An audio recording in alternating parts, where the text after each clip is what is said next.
तो पिछले वीडियो में मैंने बात किया था आर्टिकल 16 के बारे में। तो आर्टिकल 16 पिछले वीडियो में पूरी तरह से कंप्लीट नहीं हो पाया था। हमने आर्टिकल 16 के क्लॉज 1, क्लॉज 2, क्लॉज 3, क्लॉज 4 और 4A और 4B को देखा था। दो सब क्लॉज हमारे छूट गए थे, वो थे हमारे article 16 clause 5 and article 16 clause 6। तो आज ये दोनों क्लॉज को हम देखेंगे और समझने का कोशिश करेंगे। तो आर्टिकल 16 क्लॉज 5 बहुत सिंपल है।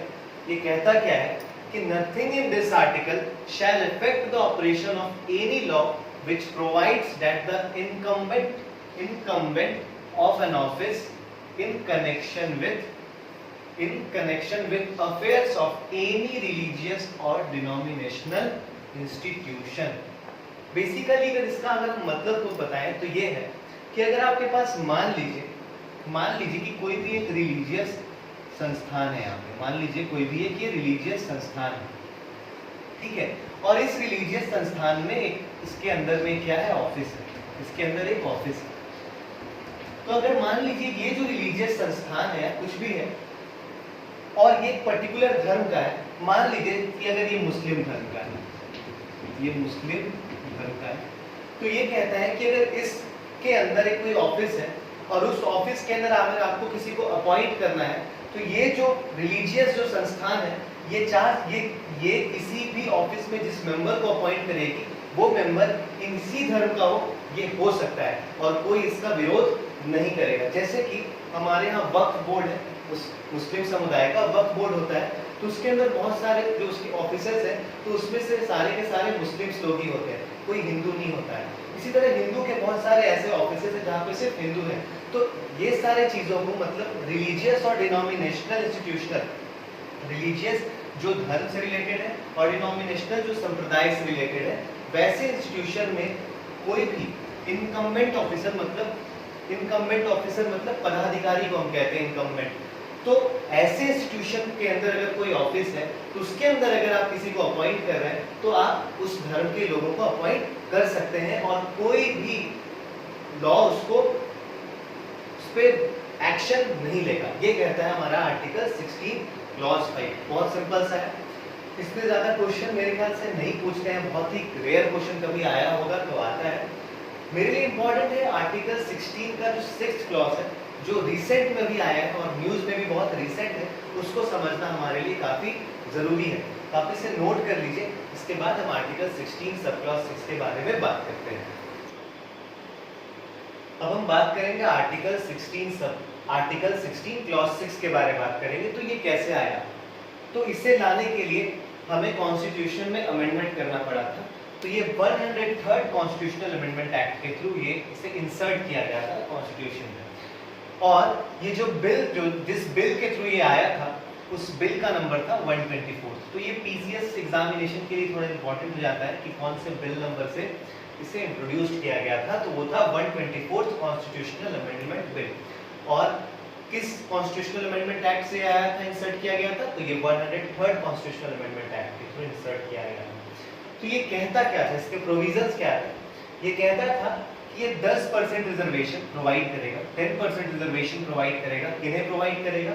तो जो इकोनॉमिकली वीकर सेक्शन होगा सोसाइटी का, उसे प्रोवाइड करेगा over and above 49.5% in place of SC, ST and OBC। इसका मतलब ये है कि पहले हमने देखा था कि 22.5% रिजर्वेशन SC और ST को भी मिलते हैं और 27% रिजर्वेशन मंडल कमीशन के बाद OBC को मिलते थे। तो टोटल 49.5% रिजर्वेशन प्रेजेंटली मिलते थे। 2019 में बेसिकली ये जो इंट्रोडक्शन हुआ था, ये 2019 में हुआ था, 2019 में हुआ था। और इसके बहुत ही कंट्रोवर्शियल मतलब डिबेट में ये इशू गया था, क्योंकि सरकार जिस तरह से इस बिल को लाई थी, बहुत ही जल्दीबाजी में इस बिल को पास किया गया था। जब इसे संसद में लाया गया था तो इससे ज़्यादा देर डिस्कशन भी नहीं करने दिया गया था, क्योंकि सरकार के पास मेजॉरिटी थी। उसने तुरंत वोटिंग करवाया और तुरंत वोटिंग कराने के बाद सेम डे प्रेसिडेंट के पास भेज दिया उसके सिग्नेचर के लिए, और प्रेसिडेंट ने इसे सिग्नेचर किया और ये एक्ट बन गया। तो इसने कहा कि जो 49.5% रिजर्वेशन जो आपको मिलता है, इसके अलावा है ये 10%, मतलब ये 10% रिजर्वेशन जो होगा ये 49.5% रिजर्वेशन में इंक्लूडेड नहीं होगा। और ये एक और चीज से समझ में आता है कि 16 सब क्लॉज 6 जो होता है ये कोटा को डिफाइन करता है, ये कोटा को डिफाइन करता है for economically deprived section in the initial appointment. और ये अप्लाई कहाँ पे होता है?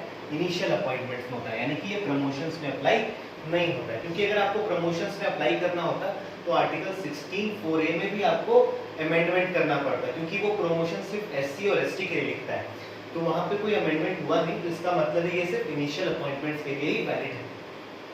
अब बात आता है कि ये रिजर्वेशन, मैंने कल बताया था आपको कि इंदिरा सवानी की जो केस थी, इंदिरा सवानी के केस में कहा था कि जो भी रिजर्वेशन गवर्नमेंट प्रोवाइड करेगी वो 50% से ज्यादा एक्सीड नहीं करना चाहिए। लेकिन यहाँ पे क्या हो रहा है कि 49.5% तो मिल ही रहा है, और साथ साथ ये क्लियरली कह रहा है कि ये 10% इसके अलावा है, मतलब ये इसमें इंक्लूडेड नहीं है। तो इसका मतलब रिजर्वेशन 59.5% हो गया, यानी कि वो तो 50% को एक्सीड कर रहा है, यानी कि जो सुप्रीम कोर्ट का एक जजमेंट है वो तो इसको वायलेट कर रहा है।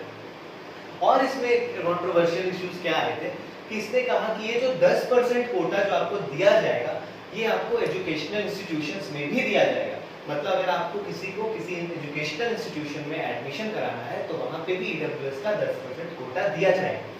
बात एजुकेशनल इंस्टीट्यूशंस के से रिलेटेड प्रॉब्लम नहीं होता, प्रॉब्लम तब हुई जब सरकार ने कहा कि ये जो एजुकेशनल इंस्टीट्यूशन होंगे ये स्टेट ओन्ड भी होंगे और प्राइवेट भी हो सकते हैं।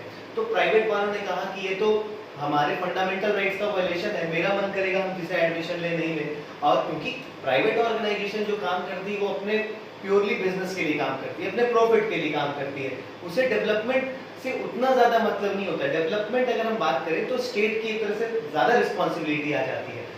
तो बेसिकली उन्होंने सुप्रीम कोर्ट में केस फाइल किया कि ये जो 10% कोटा दिया जा रहा है ईडब्ल्यूएस को, ये उनके फंडामेंटल राइट्स को वायलेट कर रहा है।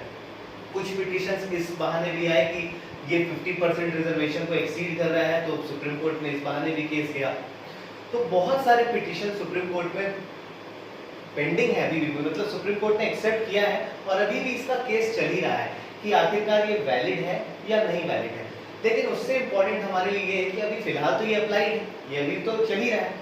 तो आखिरकार यहाँ से एक कंसेप्ट बहुत आता है कि ये कोटा का मतलब क्या होता है, ये कोटा का मतलब क्या होता है और हमारे रिजर्वेशन कितने टाइप्स के मिलते हैं हमारे यहाँ। तो बेसिकली अगर हम आपको बताएं तो रिजर्वेशन दो टाइप का होता है, एक वर्टिकल रिजर्वेशन होता है और एक हॉरिजॉन्टल रिजर्वेशन होता है। तो वर्टिकल रिजर्वेशन क्या होता है और हॉरिजॉन्टल रिजर्वेशन क्या होता है वो मैं आपको बताता हूँ, लेकिन आप इसे थोड़ा नोट कर लीजिए, उसके बाद मैं आपको इसको समझाता हूँ। अब हम देखते हैं कि ये हॉरिजॉन्टल रिजर्वेशन क्या होता है और वर्टिकल रिजर्वेशन क्या होता है, और हमारे यहाँ जितने टाइप्स के रिजर्वेशन प्रोवाइडेड है उसमें कहाँ हॉरिजॉन्टल रिजर्वेशन अप्लाइड होता है और कहाँ पर वर्टिकल रिजर्वेशन अप्लाइड होता है।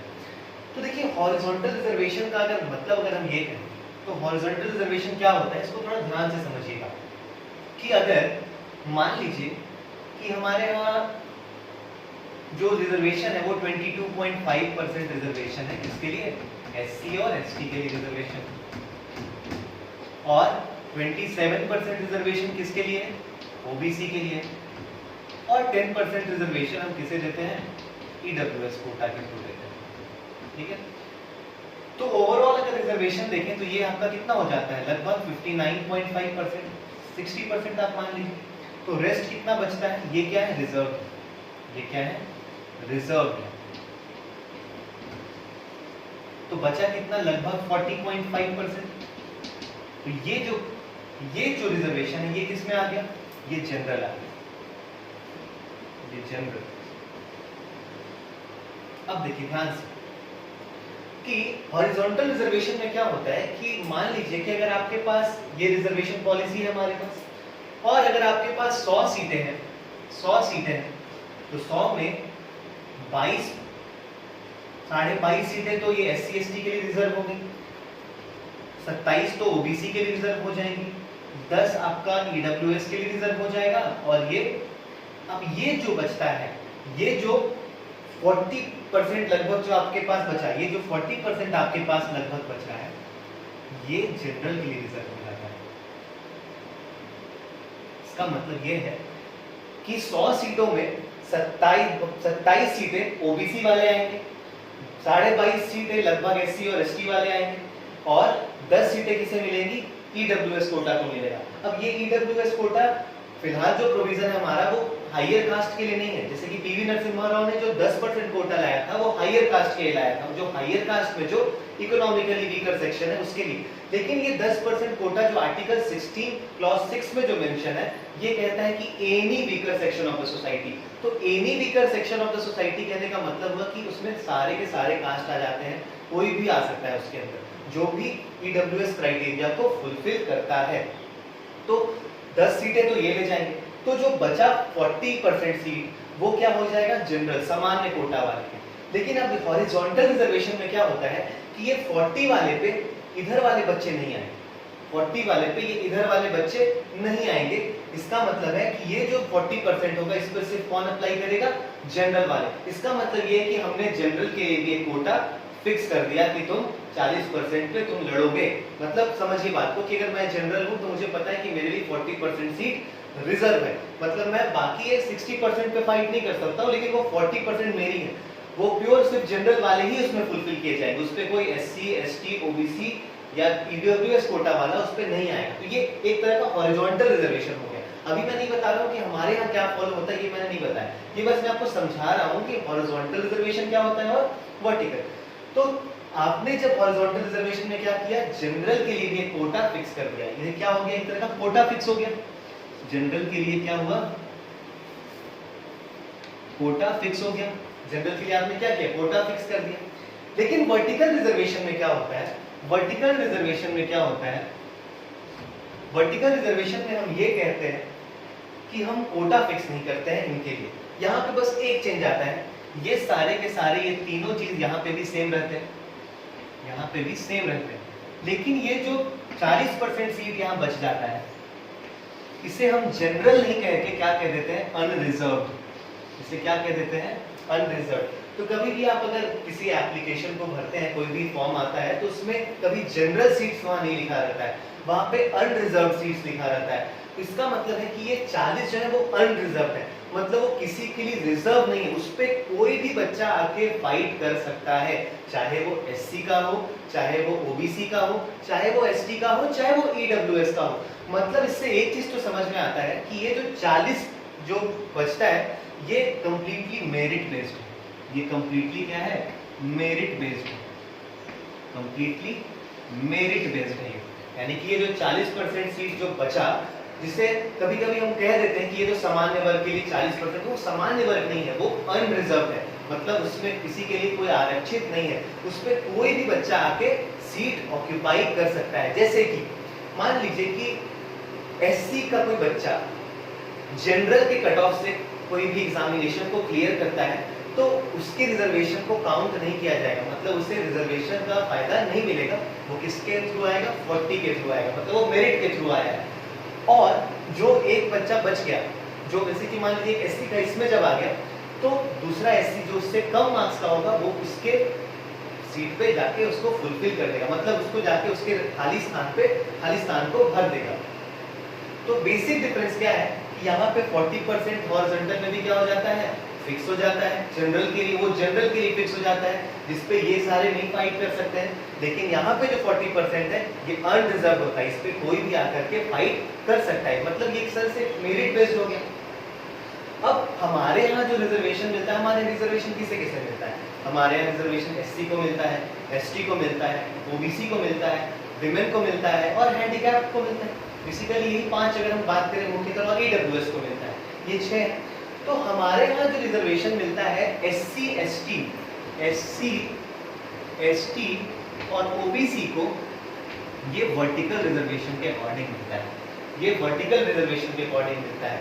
इसका मतलब ये है कि अगर एससी का बच्चा अगर जनरल के मार्क्स से क्वालिफाई करता है एग्जाम, तो वो से रिजर्वेशन का वो मतलब उसके मेरिट में ये नहीं लिखा जाएगा कि हाँ इसने रिजर्वेशन का लाभ लिया है, उसका कोटा जनरल सामान्य कोटा से लिखाया जाएगा। उसके मतलब उसकी जो एप्लीकेशन होगा उसमें लिखाया जाएगा कि ये सामान्य कोटा से परीक्षा को पास किया है।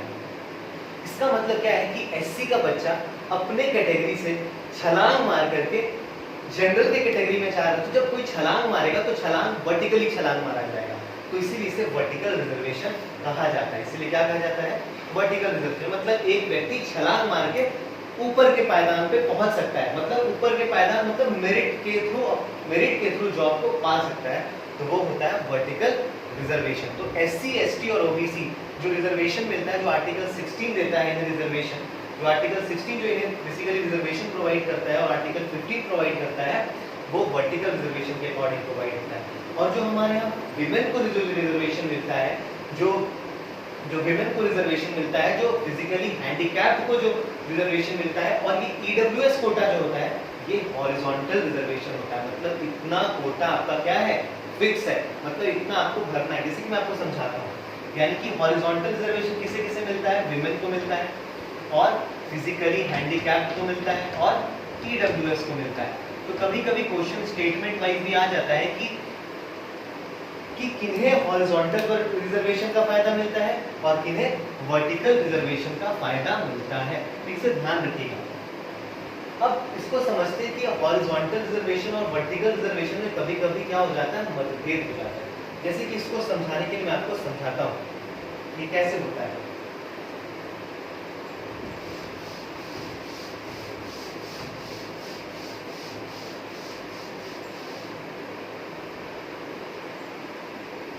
जैसे कि मान लीजिए कि हमने कहा कि हमारे पास 100 सीटें हैं, 100 सीटें हैं, टोटल 100 सीट्स हैं, जिसमें हमने कह दिया कि 1/3 सीट जो होगा मेरा, वो विमेन के लिए रिजर्व, वो विमेन के लिए क्या होगा, रिजर्व होगा, वो विमेन के लिए रिजर्व होगा। इसका मतलब क्या है कि एक तो विमेन रिजर्वेशन हम क्या दे रहे हैं, हॉरिजॉन्टल रिजर्वेशन दे रहे हैं, मतलब उतना मिलना चाहिए ही चाहिए। इसका मतलब ये है कि जो 22.5% आपको एससी एसटी को मिलता है, एससी एंड एसटी को मिलता है, 27% जो आपको ओबीसी को मिलता है, और 10% जो ईडब्ल्यूएस है, और जो लगभग 40% जो बचते हैं वो अनरिजर्व्ड वाले बचते हैं। तो अब देखिए यहाँ पे होगा क्या, 1/3 कह देगा कि 22% का लगभग 22.5% का जो 1/3 होगा उसे कौन भरेगी, फीमेल होनी चाहिए, मतलब 1/3 इसका फीमेल होना ही होना चाहिए। 27% की 1/3 क्या होनी चाहिए, फीमेल होनी ही चाहिए, और 10 का 1/3 क्या होना चाहिए, फीमेल होनी चाहिए, और 40 की 1/3 क्या होनी चाहिए, फीमेल होनी चाहिए। इसका मतलब ये कहता है कि ये 1/3 का एक कोटा फिक्स है कि उतना होना ही चाहिए तो चाहिए। अब लेकिन कंट्रोवर्सी कभी कभी क्या आता है कि बीच में क्या हुआ था कि बहुत सारी जो स्टेट गवर्नमेंट थी, बहुत सारी स्टेट गवर्नमेंट थी, जब उसने कोई वैकेंसी को निकाला, तो मान लीजिए कि एक केस बहुत इंपॉर्टेंट था, यूपी का केस था, जिसमें क्या हुआ था कि 2 लड़कियां थी, 2 लड़कियां, एक ने 276.3 मार्क्स लाया था एग्जाम में, और एक ने लगभग 233 मार्क्स के आसपास मार्क्स लाया था, और ये दोनों कैटेगरी की लड़कियां थी, दोनों कैटेगरी की लड़कियां थी, और उस एग्जाम में फीमेल के लिए भी आरक्षण था अलग से। मतलब ये तो एससी, और अगर ये कैटेगरी से रिजर्वेशन ले रही है तो वो तो वर्टिकल रिजर्वेशन का पार्ट आ जाएगा, लेकिन ये वर्टिकल रिजर्वेशन के थ्रू एग्जामिनेशन को क्लियर नहीं कर पाई थी। मतलब वर्टिकल रिजर्वेशन से जो कट ऑफ था ये इससे ज्यादा था, मान लीजिए 280 था या 290 था, तो वो उससे ये एग्जामिनेशन को क्लियर नहीं कर पा रही थी। लेकिन एक और चीज था कि जो जनरल फीमेल थी, जो जनरल विमेन का जो कट ऑफ था वो 274 था, वो 274 था। तो यूपी ने क्या किया, जो यूपी का केस था, उसने इन्हें मेरिट लिस्ट में इनका नाम नहीं दिया, क्योंकि इन्होंने कहा कि आप वर्टिकल रिजर्वेशन का फायदा उठा रहे हैं तो आपको ये वाली रिजर्वेशन नहीं मिलेगी, मतलब हॉरिजॉन्टल रिजर्वेशन नहीं मिलेगी। तो ये केस सुप्रीम कोर्ट में चला गया। सुप्रीम कोर्ट ने कहा कि नहीं, ये गलत है। अगर ये 276.3 वाली जो लड़की है, ये अगर सामान्य की जो विमेन का कोटा है, जिसका ये मार्क्स 274 है, उससे ज्यादा अगर क्वालिफाई कर रही है, तो आप इसे नेग्लेक्ट नहीं कर सकते, आपको इसे कंसीडर करना ही पड़ेगा। तो बेसिकली क्या होता है ना कि ये जो अभी केस जो चल रहा है कि ये ईडब्ल्यूएस कोटा और ये हॉरिजॉन्टल रिजर्वेशन और वर्टिकल रिजर्वेशन, ये एक बहुत कॉन्फ्लिक्ट है, बहुत पेचीदा मामला है। सुप्रीम कोर्ट खुद बहुत बार कंफ्यूज हो जाती है कि कहाँ पे वर्टिकल रिजर्वेशन को हम मतलब लेकर चले, कहाँ हॉरिजॉन्टल को लेकर चले। तो एक तरह का क्लैश है हॉरिजॉन्टल और वर्टिकल रिजर्वेशन के बीच में। तो सुप्रीम कोर्ट अभी भी केसेस बहुत सारे पेंडिंग हैं, देखते हैं कि सुप्रीम कोर्ट क्या डिसाइड करती है, क्योंकि मैं अपना राय यहाँ पे नहीं देख सकता हूँ कि ये सही है या गलत है। हमें जो भी मानना होगा वो सुप्रीम कोर्ट के जजमेंट को ही मानना होगा। तो बेसिकली मेरा पर्पस था समझाने का कि हॉरिजॉन्टल रिजर्वेशन क्या होता है और वर्टिकल रिजर्वेशन क्या होता है। ये तो हॉरिजॉन्टल रिजर्वेशन और वर्टिकल रिजर्वेशन को मैंने समझाया।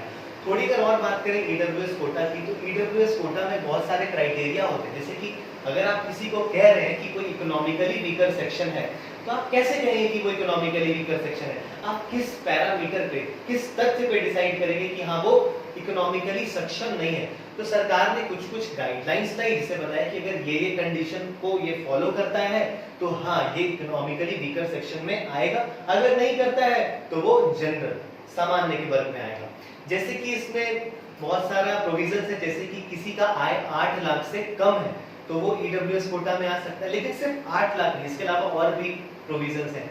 जैसे कि इसमें और भी प्रोविजंस ये हैं कि अगर आपका 1000 स्क्वायर फीट से ज्यादा का घर है, 1000 स्क्वायर फीट या उससे ज्यादा का अगर आपका घर बना हुआ है, तब भी आप ईडब्ल्यूएस का फायदा नहीं उठा सकते हैं। अगर आपके पास 10 यार्ड से ज्यादा जमीन है तब भी आप उसका फायदा नहीं उठा सकते हैं। तो ऐसे बहुत सारे प्रोविजंस हैं जहां पे आप फायदा, ईडब्ल्यूएस के कंडीशंस है, उस कंडीशन को अगर आप फुलफिल करते हैं तभी आप फायदा उठा पाएंगे। अगर आप कंडीशन को फुलफिल नहीं कर पाते हैं तब आप फायदा नहीं उठा पाएंगे। ये था मेरा बेसिकली आर्टिकल 16 सब क्लॉज 6। तो इस वीडियो में मैंने जो बचे हुए आर्टिकल्स थे उसको मैंने कंप्लीट करने का कोशिश किया है, और नेक्स्ट वीडियो में हम बात करेंगे आर्टिकल 17 के बारे, जो अनटचेबिलिटी के बारे में बात करता है, और आर्टिकल 18 भी बात करेंगे उसी वीडियो में, जो एबॉलिशन ऑफ टाइटल्स के बारे में बात करता है। तो इसी के साथ जब आर्टिकल 18 हमारा कंप्लीट हो जाएगा तो राइट टू इक्वालिटी हमारा कंप्लीटली पूरी तरह से कंप्लीट हो जाएगा। उसके बाद हम चालू करेंगे राइट टू फ्रीडम के बारे में बात करेंगे, और इस तरह फंडामेंटल राइट्स को कंप्लीट करेंगे। मैंने सोचा है कि जब मैं फंडामेंटल राइट्स को कंप्लीट कर दूंगा तो उसके बाद एक अलग से वीडियो बनाऊंगा जिसमें मैं कंप्लीटली जो क्वेश्चंस प्रीवियस ईयर आए हुए हैं, चाहे यूपीएससी में हो चाहे स्टेट पीसीएस में हो, मैं उसको कवर अप करने का कोशिश करूंगा। और एक वीडियो मैं बनाऊंगा, जैसे कि ये तो बहुत सारा मेंस ओरिएंटेड भी इसमें डेटा था, एक वीडियो मैं स्पेसिफिकली बनाऊंगा कि पीटी प्रोस्पेक्टिव से आपके लिए क्या इंपॉर्टेंट है। आप किस किस फैक्ट्स को जब आप पीटी के लिए देने जाते हैं तो आप इतना नहीं पढ़ के जाएंगे, क्योंकि आपके पास समय नहीं होगा कि आप इतना सारी चीजों को रिवाइज कर पाए। तो मैं एक वीडियो बनाऊंगा जहां पे मैं सिर्फ जनरलाइज कर दूंगा कि ये पॉइंट्स फंडामेंटल राइट्स में आपको ध्यान रखने हैं, जहां से क्वेश्चंस पूछे जा सकते हैं। तो ये था हमारा आज का वीडियो, तो हम मिलते हैं नेक्स्ट वीडियो में। Thank you very much.